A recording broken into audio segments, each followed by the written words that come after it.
주일로서 어린이들을 귀히 여기시는 예수님이라는 제목을 가지고 말씀을 나누기 원합니다. 어떤 분은 어린이 주일을 꽃주일이라고도 합니다. 어린이는 인생의 참 꽃과 같이 참 아름다운 모습을 표현하기도 합니다. 철학자 그 소크라테스가 이제 나이가 많아서 참 죽게 되었을 때 운명이 가까운 것을 알고 제자들이 그 철학자인 소크라테스에게 당신이 마지막 한 가지 우리에게 부탁할 일이 있으면 무엇인지 얘기해 보라고 했습니다. 마지막, 당신이 운명하면서 마지막. 우리 예수님은 다 이루셨다고 말씀했는데 이 철학자인 소크라테스에게 물었다고 합니다. 그랬더니 이분이 운명하면서 자기가 하고 싶은 말 한마디가 있는데, 그 말은 사람들이여 재물을 모으는 일에만 충실하지 말라. 그것을 물려받을 어린 이들에게 좀 더 많은 사랑과 정성을 쏟으라. 이것이 내 일생을 통해 얻은 가장 귀한 교훈이다 라고 했습니다. 물질도 필요하지만 그보다 더 값진 것이 아이들에게 사랑과 정성을 쏟는 것, 또한 아이들과 깊이 있는 대화를 나누는 것, 그것이 인생을 살아가면서 얼마나 귀한가 하는 것을 말해주고 있습니다. 오늘 성경에서도 우리 예수님께서 2000년 전에 참 아이들을 귀하게 여기셨습니다. 이미 그 2000년 전에 참 유대인들도 우리나라 문화와 거의 비슷한데 그럼에도 불구하고 예수님께서 그 아이들을 용납하게 했고 아이들을 위해서 축복기도 해줬다는 것은 대단한 것이 아닌가. 여기서 주님께서 우리에게 주고자 하는 것이 무엇일까요? 예수님은 부모님에 의하여 찾아온 아이들에게 축복기도를 해준 만큼 참 아이들이 소중하고 귀하다라는 것을 말씀하고 있습니다. 어린 자녀들의 머리에 손을 얹고 축복하시면서 천국이 이런 자의 것이라고 말씀을 하셨습니다. 프랑스의 종교사가 또 작가 철학자인 르랑이라고 하는 사람은 천국의 요소는 첫째로 어린아이고 둘째는 세상에서 버림받은 자들, 즉 소외된 자들이라 이렇게 표현을 했습니다. 그만큼 천국에서 어린이들의 소중함을 이제 표현을 하고 있는 것입니다. 때로 저희들이 자랄 때, 또 제가 자랄 때 참 천덕꾸러기처럼 그렇게 자랐고 참 부모에게 많은 속을 새기기도 하고 또 밖에 나가서 참 말썽을 많이 부렸던 제 자신을 보기도 하는데, 우리 예수님의 관점은 우리 자신들이 어떻게 성장했던 축복의 대상이요, 또한 가정의 복덩어리라고 하는 것을 말씀하시면서 예수님께서 안수하고 축복하셨다는 말씀입니다. 그렇구나. 우리 주님께서 이렇게 자녀들을 안수하고 축복할 만큼 여러분과 저는 얼마나 우리 가정이 건강한 가정이고 행복한 가정인가. 우리가 참 한 아내를 만나서 한 가정을 이루었을 때 우리는 부모로부터 어떤 상처와 아픔은 있을 수 있지만은 우리는 다음 자녀들을 위해서 행복한 가정은 가질 수 있지 않겠는가.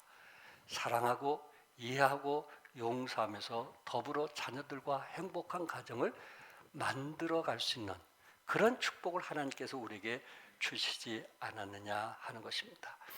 백석대학교의 변순복 교수님은 탈무드에서 가정에 대한 이야기를 인용해서 가정이라는 것을 이렇게 말했어요.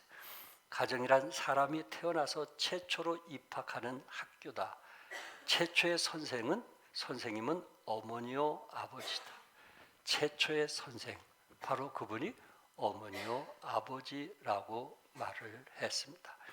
이스라엘은 가정이란 어떤 사람들이 모여서 가정이 되겠는가 하는 부분에 대해서 첫째는 하나님, 둘째는 어머니, 셋째는 아버지, 넷째는 자녀라고 했습니다. 우리 한국에서는 물론 최근에는 아이가 우선인 것 같아요. 아이가 우상처럼 아이를 숭배하는 아이가 우선이요. 남편도 다른 사람도 아니고 아이. 그런데 이스라엘 백성들에게 2000년이 지나도 변함이 없는 것은 첫 번째가 누구예요? 하나님이라는 것입니다. 하나님도 자신의 식구로 보는 것입니다. 그래서 식탁은 식구수보다 의자가 하나 더 있게 되는데 가정 식구가 4식구면 의자는 5개를 둡니다. 왜? 그 가정에 하나님이 우리의 호주가 되신다는 것을 아이들에게 철저하게 인식을 시켜주는 것입니다. 어릴 때부터 그렇게 교육을 하기 때문에 아이들이 신앙을 떠나지 않는 것을 보게 됩니다. 하나님은 보이지 않는 가장 귀중한 식구라는 것입니다. 두 번째는 어머니라는 거예요. 어머니. 아버지보다 먼저 나와 있습니다. 우리와는 좀 다르죠. 예. 우리는 남편이 우선인데 유대인은 어머니라는 것입니다. 물론 유대인들끼리 결혼해서 자식을 낳으면 유대인이 되지만 그러나 아버지가 유대인이고 아내가 유대인이 아니면 거기서 자식을 낳았을 때 유대인이 될 수가 없어요. 그런데 남편이 유대인이 아닌 이방인이고 아내가 유대인이면은 거기서 낳은 자식은 유대인으로 입적할 수가 있습니다. 이만큼 유대인들은 어머니, 그 집안의 어머니의 역할이 얼마나 귀하다는 것을 말해주고 있어요. 어머니가 아버지보다 우선순위로 두었습니다. 그래서 유대인들은 어머니를 3가지로 표현하는데 첫째는 해로 표현을 합니다. 태양이라는 것입니다. 우리나라도 어머니를 아내라고 합니다. 아내.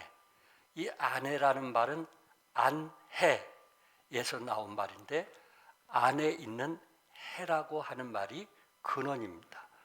그래서 안에 있는 해, 그것이 바뀌어서 아내가 된 것처럼 유대인들은 어머니를 해로 표현을 했습니다. 그래서 안식일이 지나고 예배를 드린 후에 안식일이 지나고 새 날 이제 사회 직장 생활을 시작할 때 그들은 반드시 안식일을 마치고 저녁에 의식이 있었는데 어머니가 이제 촛불에 불을 켜고 그리고 그 의식이 끝나면은 어머니가 촛불을 또한 끄고 이제 사회 활동을 시작하도록 했던 것입니다. 불을 켜고 끄는 것은 어머니의 역할이었습니다. 그만큼 어머니가 이제 그 가정에 불을 밝히기도 하고 끌 수 있는 그러한 이제 역할이라는 것입니다. 두 번째는 난로로 표현을 했습니다. 추운 곳에 있다가 집 안으로 들어오면 모두 난로 옆으로 모입니다. 그리고 오순도순 그날 있었던 일을 이야기합니다. 음식도 난로 옆에서 먹고 차도 난로 옆에서 마십니다. 어머니는 집안을 따뜻하게 하는 난로로서 표현을 했습니다. 그래서 아내가 집안에서 늘 웃음을 지으면 그 집은 행복한 집인 것입니다. 셋째, 운물로 표현했어요. 어머니는 생수를 공급하는 분이라는 것입니다. 먹을 것을 공급하고 옷을 만들어주고 빨래하여주고 입혀주는 공급의 근원, 운물이 어머니였습니다. 그래서 이스라엘은 어머니 교육을 받으면 유대인이 되는 것이고요. 어머니 교육을 받지 않는 사람은 유대인이 될 수 없습니다. 어머니가 가정에서 교사이기 때문에 그렇습니다. 사도 바울은 디모데에게 이렇게 그 어머니 교육이 얼마나 중요성을 말했는데 디모데후서 1장 5절에 이는 내 속에 걱정이 없는 믿음이 있음을 생각함이라. 이 믿음은 먼저 내 외조모 로이스와 내 어머니 유니게 속에 있더니 내 속에도 있는 줄을 확신하노라. 디모데는 어머니로부터 교육을 받았습니다. 어머니는 또한 할머니로부터 신앙을 받았습니다. 어머니는 역시 가문의 전통, 신앙의 전통을 만들어가는 분이라는 것입니다. 탈무드에서 가정은 민족의 심장이라고 말하고 있습니다. 심장은 가장 중요한 부분입니다. 심장이 멈추면 그 순간 죽습니다. 심장에 마비가 오면 모든 것이 마비가 됩니다. 가정이 마비가 되면 국가가 마비가 되는 것입니다. 그래서 유대인들은 2000년 동안 나라를 잃고 살았지만은, 이곳저곳으로 흩어져 살았지만은 저들은 가정을 싸가지고 다녔다, 이렇게 말하고 있습니다. 그들은 흩어진 곳에서 어머니는 어린 아이들에게 하나님의 말씀을 가르쳤고, 그리고 하나님이 우리와 함께 하심을 가르쳤고, 또한 하나님 없이는 살 수 없다라는 것을 그들은, 어머니들은 가르쳤다라는 말입니다. 그래서 가정은 민족의 심장이라고 표현을 했습니다. 두 번째, 예수님은 어린 자녀를 무한한 가능성으로 보았기 때문에 축복기도 해 주었습니다. 우리 어린 아이들에게는 꿈이 있습니다. 또한 무한한 가능성과 힘이 있습니다. 앞으로 어린아이가 정말 어떻게 될지 모르기 때문에 우리 하나님께서는, 또한 우리 주님께서는 어린아이를 위해서 축복기도 해 주었다는 말입니다. 제자들은 어린아이들이 가까이 오는 것을 막았습니다. 또한 어머니께서 아이들을 데려오고 오는 것을 막았습니다. 그러나 우리 주님은 내게 오는 것을 금하지 말라고 말씀하면서 저들을 축복기도 해 주었던 것처럼, 우리 부모들 이상으로 아이들에게 가능성이 있다라는 것을 말해주고 있습니다. 역사학자 아놀드 토인비라고 하는 사람은 아주 유명한 분이죠. 사람들이 나보고 언제부터 역사학자가 되었냐라고 묻는다면은 4살 때부터라고 대답합니다. 내가 4살 때부터 어머니는 침대 곁에 속에서 역사 속의 여러 가지 이야기를 들려주었습니다. 그때부터 예비 역사학자가 되어 있었던 것입니다. 어릴 때 어머니께서 어떤 꿈을 심어 주었느냐에 따라서 그 꿈이 이루어진다는 거예요. 어머니 역할이 얼마나 크냐 하는 것을 말씀하고 있어요. 저는 지금 어머니들에게 책임을 묻는 것이 아닙니다. 역할을 말하려고 하는 것입니다. 그만큼 자녀들과 많은 시간을 가질 수 있기 때문에 아이들에게 어머니가 절대적으로 필요하다라는 말씀을 드리고 싶고요. 어떤 이 학자들, 외국의 학자들이 한국에 대해서 자녀들에서 이렇게 꼬집어 얘기한 분들을 보았습니다. 우리 부모들은 우리 자녀들을 너무 우상처럼 숭배하고 있다. 너무 우상처럼. 그러다 보니까 아이들을 혼낼 줄 모르고, 또 아이들이 외부로부터 어떤 고난이나 어려움을 당하면은 부모들이 그것을 다 막아준다는 거예요. 그래서 온실 안에 아이들을 자라다 보니까 이 아이들이 커서 밖의 생활을 적응하지 못하고 자살률이 많은 이유가 그렇다는 거예요. 어릴 때부터 저희들도 어릴 때 그 추운 날에 20도, 영하 20도 이상 내려가도 밖에서 놀던 시절을 기억하는데, 어릴 때부터 그 고난과 어려움을 극복할 수 있는 법을 가르쳐줘야 되는데, 아이들이 힘들고 어려운 것은 전부 다 부모들이 막아주다 보니까 그들이 성장해서 살아가기가 너무 힘들었다는 이야기입니다. 어떻습니까? 여러분과 저는 우리 아이들을 온실 안에 키우길 원합니까?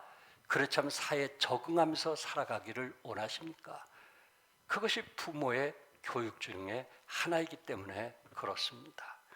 예수님은 자녀들에게 무한한 가능성을 가졌던 것처럼 요셉이 그 고난과 역경 속에서 딛고 일어났을 때 애굽의 총리로서 그 일을 감당했고, 다윗이 10년 동안 사울에 쫓겨다니면서 그 고난을 당했을 때 결국은 그가 왕이 되어서 나라의 평정을 찾게 했던 것처럼, 우리 자녀들에게 조금 힘들고 어려운 고난이 올 때 우리 부모는 어떻게 반응하십니까?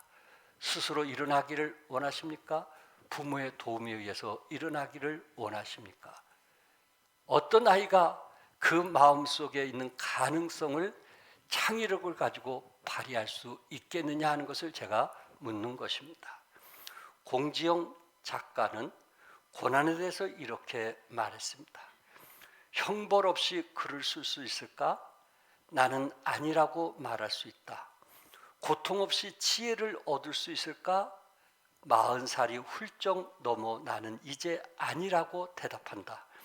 형벌과 고통과 가끔씩 하늘을 보고 나를 울부짖게 한 뭐랄까 불가항력이랄까 아니면 운명 같은 것이 이제는 꼭 나쁜 것이 아님을 깨닫는다.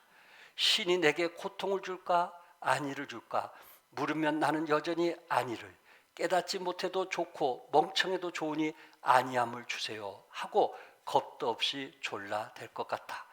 그래서 신은 우리 모두에게 물어보지 않고 불행을 내리나 보다. 실은 불행처럼 포장되어 있는 보물덩어리의 상자를. 아이들의 그 고난, 어려움이 오히려 그 자녀들에게 보물덩어리의 상자라는 것을 그는 나이가 들면서 알게 되었다는 말입니다. 고통이 아무리 좋은 선물이라 할지라도 고통을 선택할 바보는 없습니다. 하나님은 우리에게 고통을 주시는 이유 중에 하나가 여기에 있습니다. 고통을 원하는 사람은 없지만 때로는 고통이 우리에게 유익하기 때문에 그 고통을 견디면 장기적으로 유익하기 때문에 주신다는 것입니다. 하나님을 알아갈 때 고통은 우리에게 어떤 역할을 하는 것일까에 대한 조사 자료를 살펴보면 고난이 오면 70% 이상의 사람이 견딜 수 있지만 형통이 오면 10% 정도의 사람밖에는 하나님 곁에 남아있지 않는다고 합니다. 우리 자녀들을 하나님 곁에 남도록 하기 원하십니까? 그렇지 않으면 하나님의 곁을 떠나게 하기를 원하십니까? 고통이 올 때 그 고통을 이기는 자녀들은 하나님과 가까이 하지만 그 고통이 그 아이가 잘 형통할 때, 잘 풀 때 오히려 고통이 오면 하나님을 떠난다는 말입니다. 고통은 우리에게 유익한 것입니다. 고통이 오면 그것을 통해서 하나님께 가까이 나아가게 됩니다. 그곳에서 그분의 놀라우신 은혜를 경험할 수 있습니다. 그래서 고통은 하나님의 변장된 선물이라고 말하는 것입니다. 그렇다고 우리가 자식들에게나 또한 여러분들에게 고통을 원할 필요는 없습니다. 그러나 이미 닥친 고통이라면 고통을 통해서 하나님과 소통하여 고통을 형통으로 바꾸어 가시기 바랍니다. 그러면 고통은 나와 주변을 위한 선물이 될 것입니다. 여러분, 민들레가 얼마나 강한지 아시죠? 밟아도 뭐하지 않는? 죽지 않는 민들레. 민들레는 겨울에 잎과 줄기는 죽지만 이듬해 다시 살아나는 강한 생명력을 지니고 있는 것이 마치 밟아도 다시 꿋꿋하게 일어나는 백성과 같다 해서 한문으로 민초로 비유하기도 합니다. 또한 민들레는 일편단심이라는 노래, 누가 불렀는지 아시겠죠? 일편단심. 이 토종 민들레는요, 토종 민들레 꽃가루만 받아들인다고 합니다. 대한민국에도 서양 민들레가 많이 있는데요, 이 서양 민들레 꽃가루는 받아들이지 않는다고 합니다.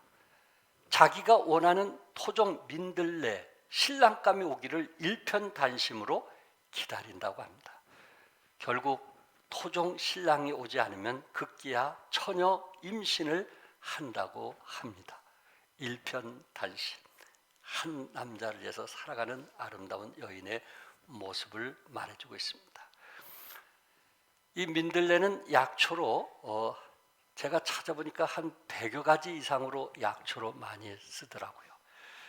그런데 흰 민들레가 있는데요, 영하 20도에서도 살아남고요, 또한 한여름 30도가 넘는 무더위 속에서도 이겨낸다고 합니다. 그러기에 일반 민들레보다 약효가 더욱 좋다고 합니다. 이 말은 민들레는 어떤 추위도 어떤 더위도 그 고난을 스스로 견디고 이긴다는 말입니다. 우리 자녀들을 어떤 자녀로 돕기를 원하십니까? 어떤 어려움도 견디고 스스로 이기기를 지금 돕고 있습니까? 그렇지 않으면 웬만한 것은 부모의 손에서 다 해결해주고 있습니까? 우리 스스로 한번 어린이 주일날 생각해 볼 필요가 있다는 것입니다. 미국의 린든 존슨 대통령은 인재를 채용할 때 조금 늦게 성공을 하고 많은 실패를 한 사람을 채용한다고 합니다. 그 이유는 이런 경험들을 통해서 더 폭넓은 사람들을 위한 좋은 정책들을 만들어낼 수 있다고 생각하기 때문에 그렇습니다. 고난은 우리에게 뭐한 것이라고요? 유익한 것입니다. 우리나라 속담에 젊었을 때 고생은 뭐하라 그랬어요? 사서 한다는 말이 있습니다. 그런데 요새 젊은이들은 세상 사는 것이 너무 고생스럽고 힘들기 때문에 고생 안 해도 된다고 말을 합니다. 그렇다면 성경은 뭐라고 말씀했을까요? 에레미야 애가 3장 27절에 사람은 젊었을 때 뭐를 매는 것이 멍에를 매는 것이 좋으니 젊었을 때 멍에를 매도록 하는 것입니다. 젊었을 때에 고난을 감당하도록 도와줘야 하는 것입니다. 우리가 자녀들이 잘 되기 위해서 참 돕는 것도 필요하고 나가서 많은 돈을 버는 것도 필요하지만 때로 웬만한 고난은 스스로 이기도록 웬만한 필요는 자신이 채워가도록 돕는 것, 그것이 진정한 부모가 아닐까요? 혼은경 씨가 쓴 어린이를 위한 잠재력, 내 안에 숨어있는 힘이라는 책인데 소심하고 잘하는 것 하나 없던 재영이가 이제 이런 이 잠재력이라고 하는 그 능력을 깨닫게 되었을 때 다른 사람보다 훨씬 뛰어나게 살아가는 것을 보게 됩니다. 그 책자에서 말해주고자 하는 것은 이제 잘하는 것이 없고 좌절한 아이라 할지라도 누군가 끊임없이 따뜻하게 격려하고 용기를 북돋워 주면 그 숨겨진 잠재력이 드러나서 이 사회에 크게 쓰임받는 사람이 된다는 것입니다. 앤서니 라빈스가 쓴 내 안에 잠든 거인을 깨우라는 1000만 권 이상 팔린 베스트셀러입니다. 이분은 심리학자로서 미국에서 명성이 유명하며 영향력을 미치는 심리학자인데 미국의 그 유명한 학자 중에 10명 안에 들어가 있는 그런 분입니다. 그는 이런 얘기했어요. 성공의 비결은 당신이 고통과 즐거움에 휘둘리는 것이 아니라 그 고통과 즐거움을 활용하는 법을 배우는 것이다. 만일 그렇게 된다면 당신은 자신의 인생을 지배하게 되는 것이다. 만일 그렇지 않다면 당신은 인생의 노예가 될 것이다. 무슨 말인지 아시겠죠? 고통과 즐거움에 휘둘리는 사람 있잖아요. 조금 휘둘리면 휘둘리는 사람이 있잖아요. 조금만 어려도 잠을 못 자고 정말 고통당한 사람들이 있잖아요. 그런 사람은 그의 인생은 노예가 될 것이라고 했고요. 이런 고통과 즐거움을 스스로 절제할 수 있고 그 안에서 자신이 이길 수 있다면 이 사람은 내 안에 잠든 거인을 깨울 수 있다는 말입니다. 여러분들은 어떻습니까? 또 제 자신에게도 묻습니다. 고통과 즐거움에 휘둘리고 있는가? 그렇지 않으면 그것을 활용하는 법을 잘 배우고 있는가? 우리 안에 정말 살아계신 하나님, 능력 많으신 하나님을 의지하면서 우리는 그 고통을 어떻게 이기고 있느냐 하는 것입니다. 하나님은 기드온에게 사사기 6장 12절에서 큰 용사여 여호와께서 너와 함께 계시도다. 기드온은 두렵고 떨고 불안해서 몰래 숨어서 타작하던 기드온에게 우리 주님은 나타나서 큰 용사여 내 안에 잠든 거인을 깨우라. 큰 용사여.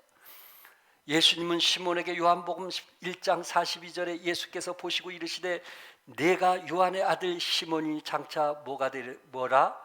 장차 개바라 하리라. 내 안에 잠든 거인을 깨워서 너는 큰 그릇이 될 것이라고 우리 주님은 말씀했어요. 베드로는 예수님을 3번이나 부인하는 그런 사람이었음에도 불구하고 우리 주님은 시몬에게 장차 뭐가 되리라? 개바가 되리라고 말씀했던 것입니다. 우리 자녀들에게 그 숨겨진 거인을 깨울 수 있기를 바랍니다. 또한 여러분 안에 숨겨진 거인을 깨울 수 있기를 바랍니다. 중요한 것은 우리가 당면하는 고통과 즐거움을 우리는 어떻게 받아들이냐에 따라서 그 사람은 노예도 될 수 있고 그 사람은 거인을 깨워서 큰 리더자로 살아갈 수 있다는 말씀입니다. 우리 아이들에게 무한한 가능성이 있음을 믿으시고 아이들을 위해서 끊임없이 여러분들도 축복 기도해 주면서 그 자녀들이 이 사회에 정말 쓰임받는 필요한 자녀들이 될 수 있기를 바랍니다. 끝으로 3번째, 예수님은 어린 자녀들을 하나님이 주신 기업으로 보았습니다. 시편 127편 3절 다 같이 읽겠어요. 시작. 보라, 자식들은 여호와의 기업이요 태의 열매는 그의 상급이로다. 자식들의 의미가 뭐냐? 첫째는 뭐라 했어요? 기업이라고 그랬어요. 기업. 자녀는 부모에게 어떤 의미가 있냐면은 하나님이 주시는 기업이라. 이 기업이라는 것은 상속 재산을 말하고 있습니다. 여러분이 잘 아는 것처럼 유대인들에게는 하나님께서 이 땅을 허락해 주셨어요. 그래서 상속 재산을 허락해 주신 겁니다.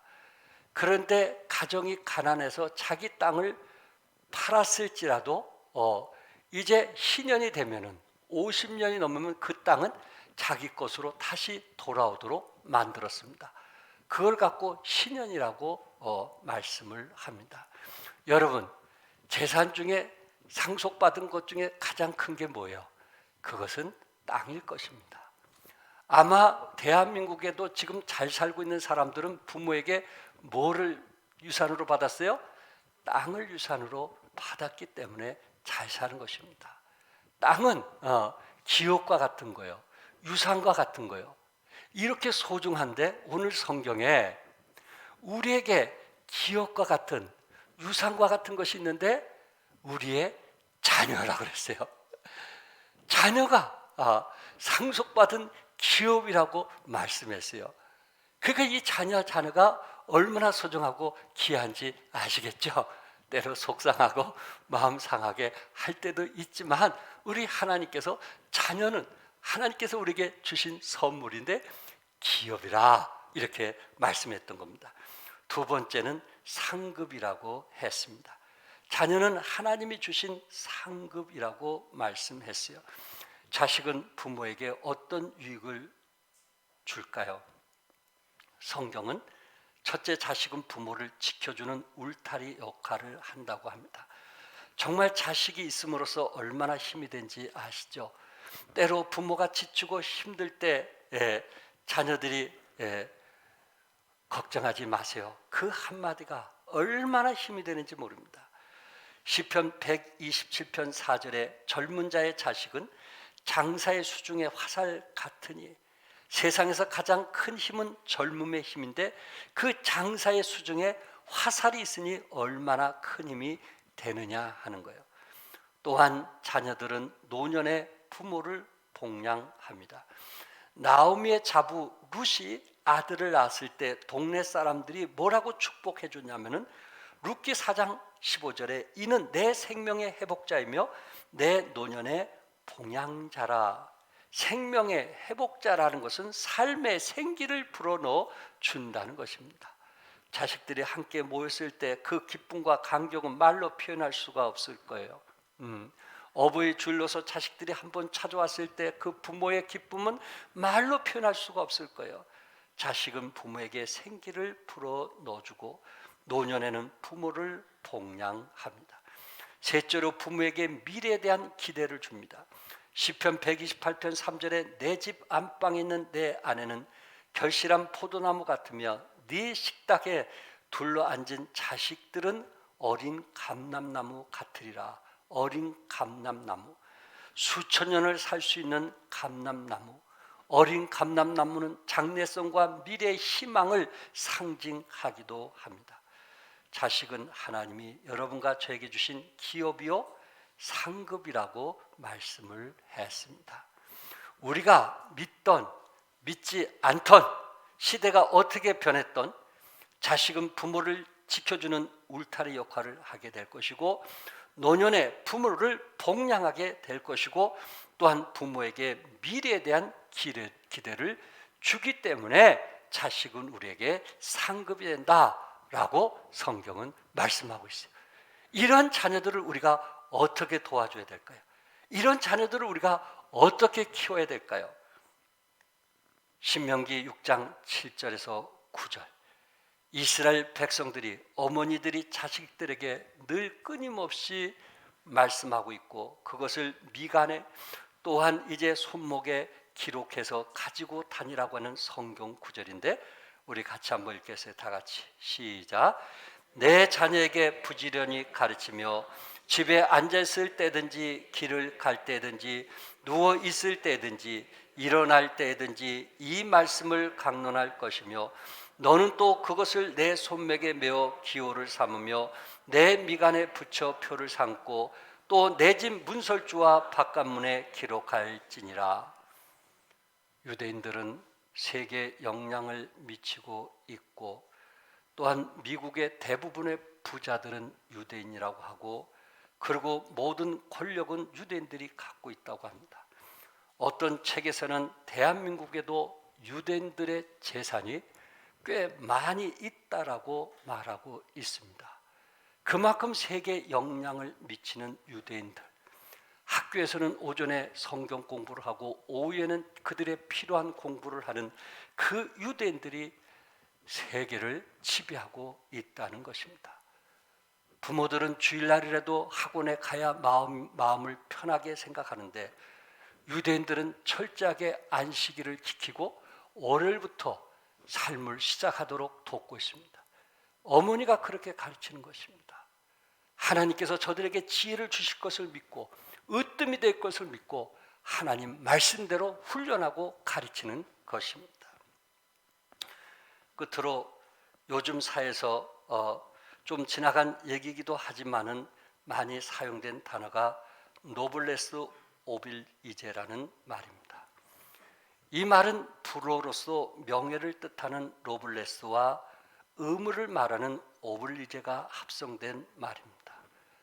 귀족층의 도덕적 의무를 뜻하는 프랑스 경언으로 명예만큼 뭐를 다하라는 거예요? 의무를 다하라는 말입니다.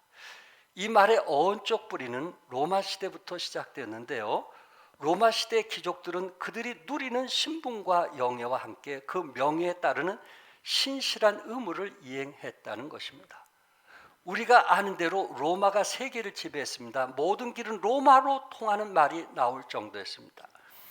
최근에 로마인 이야기를 쓴 일본의 시오노 나나미라는 작가가 그런 말을 했어요.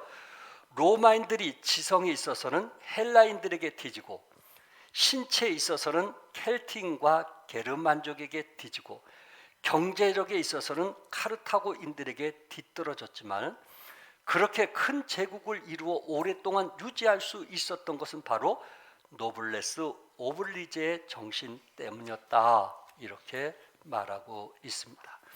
로마 시대 왕족과 귀족들은 솔선수범과 절제를 실천함으로 모든 평민의 본이 되었습니다.